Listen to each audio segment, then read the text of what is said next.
Alright guys, I'm going to try and keep this as short as I can, but I do want to, try and give some preparation for players who are looking to try out the new survivor mode coming out in a few days. Some of the tips that I've mentioned before in the previous videos, like they'll be there, but there are also some tips that I haven't mentioned that would be in the video as well. So just so it wouldn't be like a straight copy and paste of previous videos and just all jotted down into one. I won't be explaining them as much, so these will be, tips that will get straight to the point. Also, if you need more clarification on some of these tips, you can let me know in the comment section, or you can check out some of the previous tip videos which explains them, more in depth, which I will link in the description. So crouching disables VATS, before the first hit, so this means that you can freely move around as long as you don't get hit by the opposer. STEALTHBOYS disable VATS for as long as the effect is active. Pretty sure everyone knows this one, but you can freely move around without a worry of getting VATS as long as the effect is active.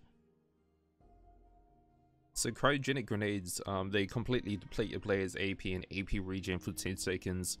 I did mention this one in the previous video, which I'll link up in the description. Cryogenic grenades pretty much, they counter VATS builds, so if you're looking to try and combat against someone of that player cell, cryogenic grenades helps with that case.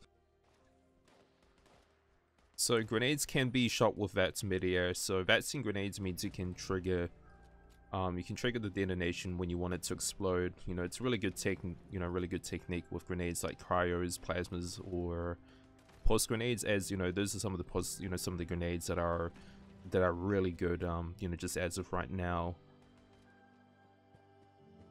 Critical hits ignore Sentinel effects.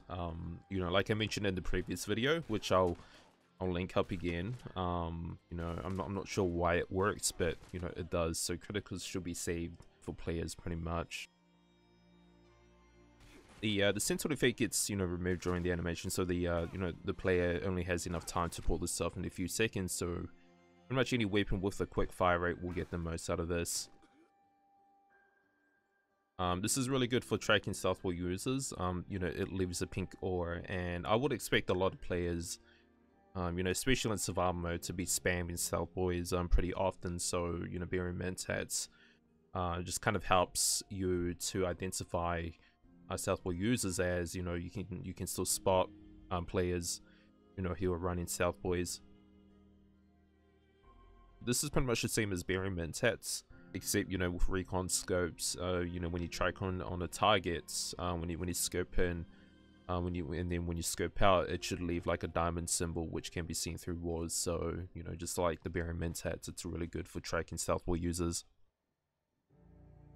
NUKA Quantum, they give you an instant AP replenish, so these are really good for players that are running VATS or running a build that relies on using AP, because you don't have to wait for that you don't have to wait for the AP effect to kick in and give you like a short amount of AP over time. The Quantum gives you all of the AP that you need instantly. I don't think a lot of people know this, but the candy received from the Wood Toga event, I think it's Monster Mash, they can be used to give you an instant AP replenish similar to NUKA Quantums. You can throw this at your feet. You can throw Molotovs at your feet with the Fireproof perk. This pretty much ensures that you don't have full health, making instigating weapons redundant in PvP. The Cryolators removes a player's AP similar to cryogenic grenades. Not to that extent, but it's worth mentioning for players that are wanting to run a Cryolator weapon.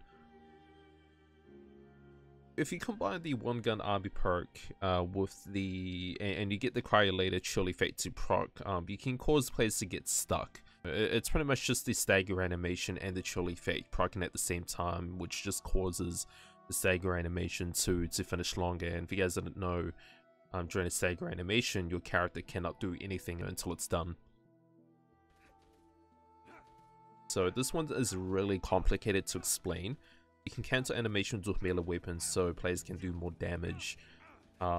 It's really hard to land on an actual player in a PvP environment. But if you wanted to look at how you want to do that, I would link the YouTube video in the description. pretty much all the food buffs that you take, they can stack on top of each other. You know, just as long as the food buffs don't have the same effect, you can stack them.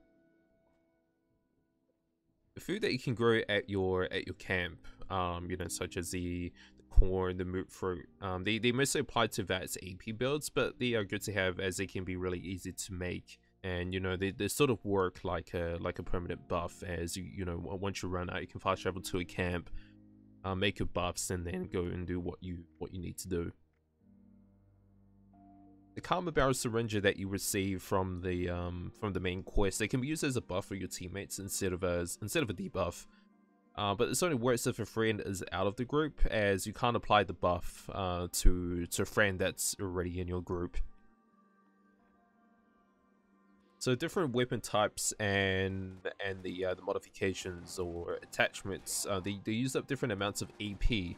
So for example, rifles use up more AP than a pistol weapon type, and you know, short barrels use up less AP than a long barrel, for example.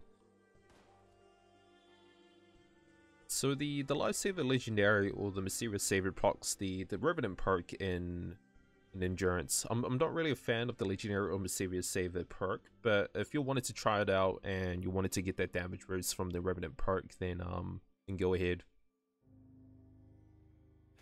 So the last step of the video is pretty much what everyone should be using with how prevalent explosive legendaries are in the game.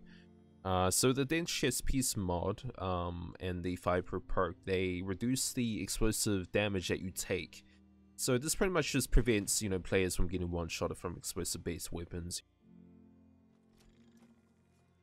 That's pretty much it for the video. I'm sorry about the ums and the pauses between sentences. You know, I tried to make it seem unscripted and try not to read off a piece of paper. You know, I just wanted to see what it would be like to, you know, just to make a video without the scripts.